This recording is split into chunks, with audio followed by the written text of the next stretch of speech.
Story house রাতে একা শোনার সাহস আছে তো? নমস্কার সবাইকে। পিতৃ স্টোরি হাউসের 46 নম্বর এপিসোডে তোমাদের সবাইকে স্বাগত জানাচ্ছি। আজকে তোমাদের জন্য যে গল্পটা নিয়ে এসেছি সেটা হলো বিহারের সাহেবগঞ্জের একটি ভৌতিক ঘটনা নিয়ে। সেই ভৌতিক ঘটনাটা নিয়ে বেশি কিছু আমি এখন বলবো না, একেবারে গল্পটা তোমরা শুনলেই বুঝতে পারবে কি ঘটেছিল সেই দিন। তো যারা যারা চ্যানেলে নতুন আছো তো চ্যানেলটাকে প্লিজ সাবস্ক্রাইব করে নাও আর বেল আইকনটা অলে সিলেক্ট করে নাও, কারণ এইরকম ঘটনা তোমাদের ফোনে সবার আগে পৌঁছে যাবে। তোমাদের সাপোর্টে এই চ্যানেলটাকে একদিন অনেক বড় করতে হবে। তো বন্ধুরা, তোমরা প্লিজ একটু সাপোর্ট করো।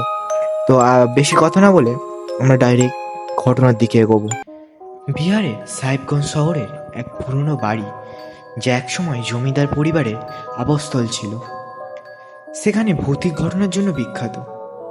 এই বাড়িটি বহু বছর ধরে পরিত্যক্ত এবং স্থানীয় লোকেরা বলেন যে রাতে এখানে অদ্ভুত ঘটনা ঘটে। বাড়ির ইতিহাসের সাথে জড়িত একটি ভয়াবহ কাহিনী স্থানীয়দের মনে চিরকাল ভয়ের সঞ্চার করেছে।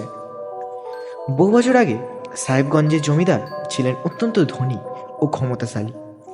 তার স্ত্রী ছিলেন খুব সুন্দরী এবং এলাকাবাসীদের মধ্যে জনপ্রিয়।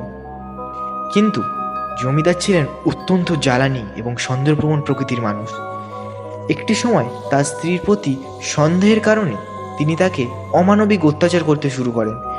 একদিন স্ত্রীর ওপরে অত্যাচার করতে করতে জমিদার অজ্ঞান হয়ে যান এবং স্ত্রী তাকে ছেড়ে পালিয়ে যান। পরে জমিদার জানতে পারেন যে তার স্ত্রী মারা গেছেন।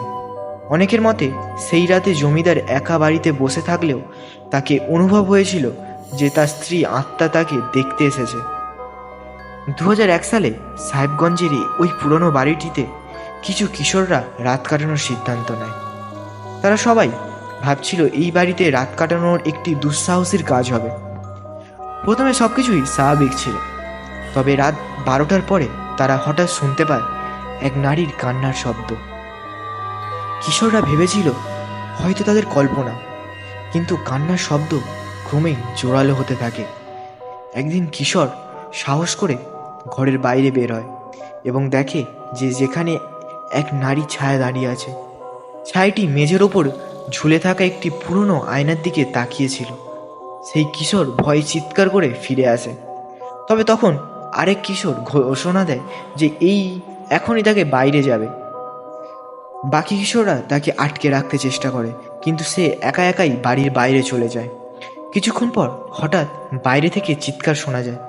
বাকি কিশোররা দৌড়ে বের হয়ে দেখে সেই কিশোর অজ্ঞান হয়ে পড়ে আছে এবং তার সারা শরীরে কালো দাগ পড়ে গেছে। স্থানীয় লোকেরা বলেছে বাড়িটির আশেপাশে রাতের বেলায় নারীর কান্নার শব্দ শোনা যায় এবং সেই নারীকে তারা বহুবার দেখেছে। তারা বিশ্বাস করে এই নারীর আত্মা এখনও এখানে ঘুরে বেড়াচ্ছে এবং রাতের বেলা যারা বাড়ির কাছে যায় তাদের উপর তারা ক্ষোভ প্রকাশ করে। এই ঘটনার পর থেকেই সাহেবগঞ্জের সেই বাড়ি এক ভৌতিক স্থান হিসেবে পরিচিত হয়ে ওঠে।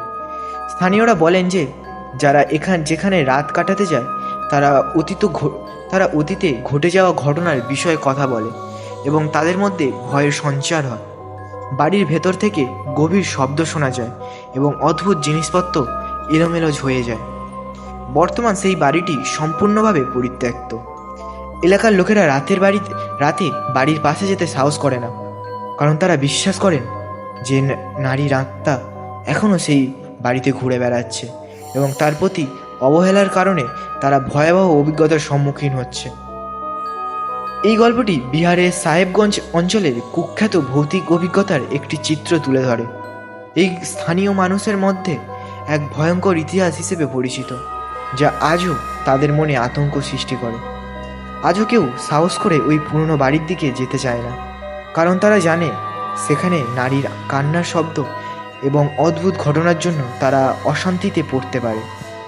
এই কাহিনীটি ভারতের বিহার রাজ্যের অন্যতম ভৌতিক কাহিনী হিসেবে শোনা যায় এবং স্থানীয় লোকেদের মধ্যে এটি একটি ভয়ঙ্কর ইতিহাস হিসেবে পরিচিত।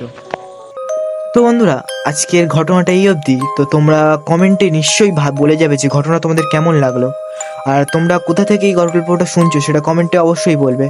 আর তোমাদের যদি গল্পটা ভালো লেগে থাকে তো ভিডিওটা একটা লাইক আর চ্যানেলটা সাবস্ক্রাইব করে নিও আর বেল আইকনটা অলওয়েজ সিলেক্ট করে নিও। তো আমরা আবারও ফিরে আসবো এইরকম সত্যি ভৌতিক ঘটনা নিয়ে।